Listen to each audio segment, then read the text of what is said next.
Hi everyone, this is the Storyteller, and today we are talking about the movie Asterix. Asterix, The Secret of the Magic Potion, that came out on 5th of December 2018, in late December last year. Now, this movie was kind of in the buzz, but nothing really happened. The movie was too weak, actually, too weak. Hardcore fans liked the movie very much, but I was a hardcore fan too, and I did not like the movie. And guess what? It has, it's very uneasy to say, it has a very, very open feminist agenda statement as well. Yes, it has a feminist agenda statement in its very first 10 minutes, and you will see this if you watch the movie. All of a sudden, the whole movies, the Asterix and Obelix movies, have been mostly about the stories that were created in the 60s and 70s, many years ago, by the cartoonists, and these stories were mostly about these two men.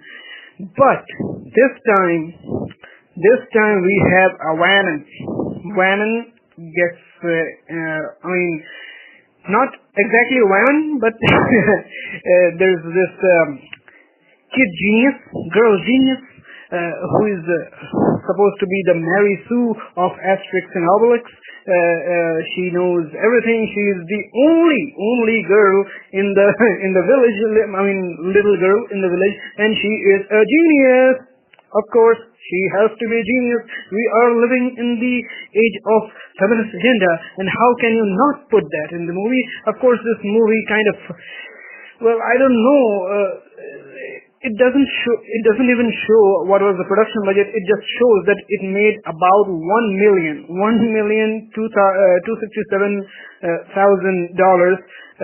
on Box Office Mojo, and the foreign is completely missing. Here's this article on THR Hollywood Reporter that says France's favorite Gaul is back in this second CG animated adaptation of the popular comic book series. After successfully rebooting the Asterix franchise into a clever CG animation movie with 2014's The Land of the Gods. I don't exactly remember it. However, I will watch it once.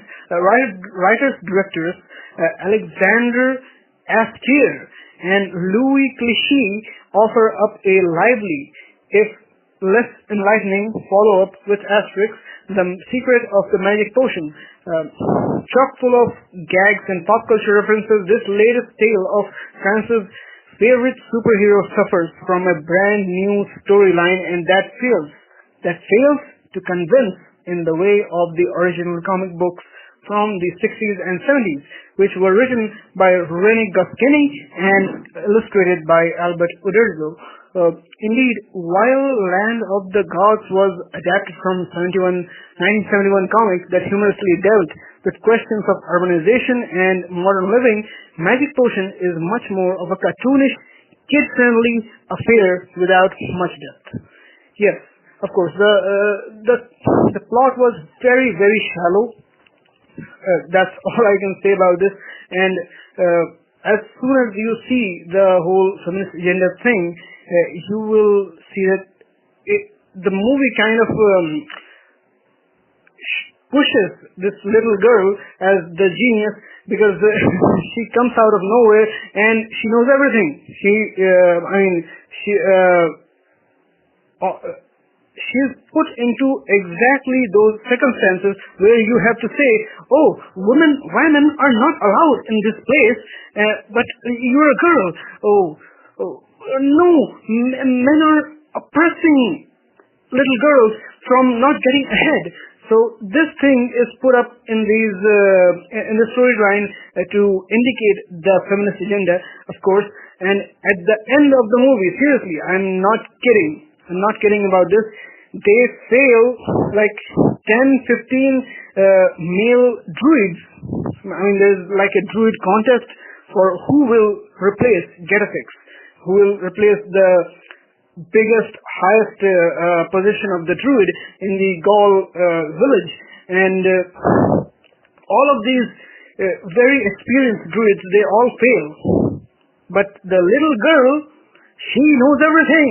She knows everything, and she will make the magic potion, and but at the end, of course, they kind of try to deviate from that feminist agenda thing, which is I don't know why. It was a very confusing movie, and that's why the plot is also kind of shallow. It had the agenda put in, shoved in your faces in the first 10 minutes, and then it did not commit to the bit. It was weird for me, but let's see what this guy is saying here. Still, the film is playing big at home. It's making $2 million upon opening last Wednesday. It's something, I think it is about the French opening, but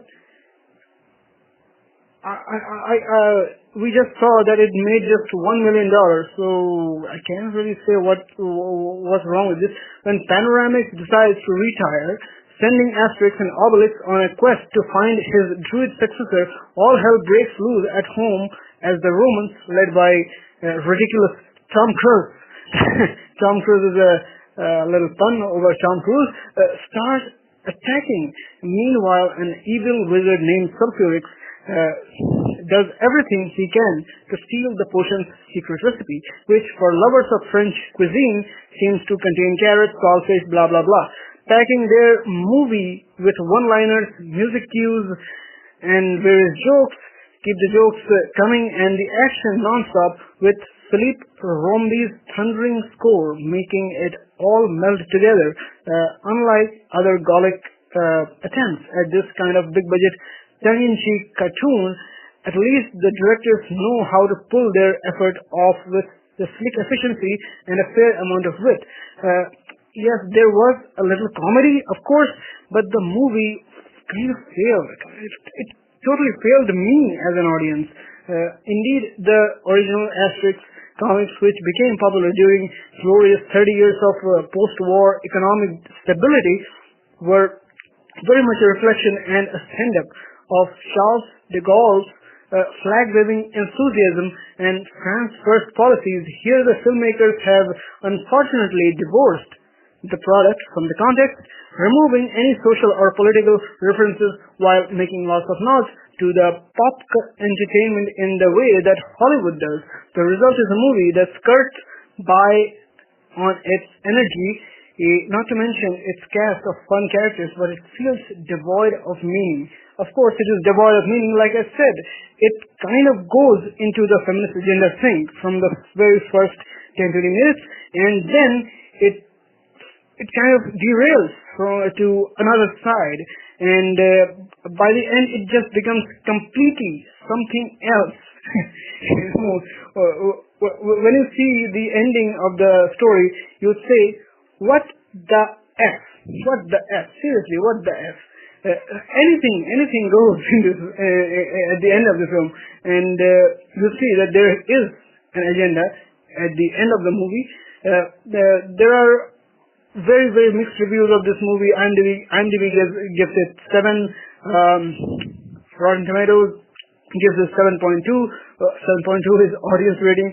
I think Rotten Tomatoes SJW reviewers never really gave any reviews in this case because it was too much small of a movie for them. Idiots. 9/10 is given by some of the hardcore fans. Here's something, a little good snippet. 7/10. It just lacks some spice, but it's still good. It's still good. It's always difficult to judge a sequel on objective terms, as the original always carries the edge of being unprecedented in a way or another. The thing is, the originals were written by actual, graphic novel writers. Graphic novel writers, they at least plan everything.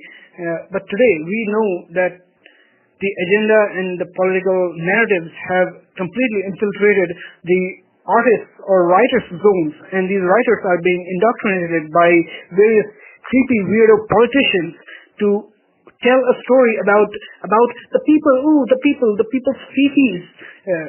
But you don't need to tell exactly what the people feel. You should make a story of your own, make the story work on its own merits, not these slapstick jokes and weird feminist agenda things. Sure, The Man Son of Gods wasn't a newcomer as the 8th animated Asterix film, but it was preceded by adaptations that belonged to the lesser category and movies that, despite their success, sowed incertitude, whatever it is. And I loved this film because, unlike the predecessors, this guy is saying he loved this film because unlike its predecessors, it didn't try to emulate Disney or Pixar trends. Well, see, before 2011, before Tangled, Disney and Pixar's trends mainly were focused towards storytelling. You see, there would always be a central plot or central theory. Like in Finding Nemo. In Finding Nemo, the basic plot was a one-liner that Nemo's father has to let Nemo do things on his own. That's the real plot. To believe his son can do better things.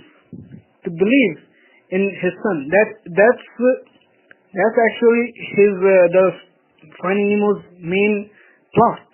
And just like that, if you see Up the movie, you see that the main theory of that story, Up, is life does not end. It goes on, and you should have your own adventures on your own. Before 2011, all these films had their own very small, meaningful points.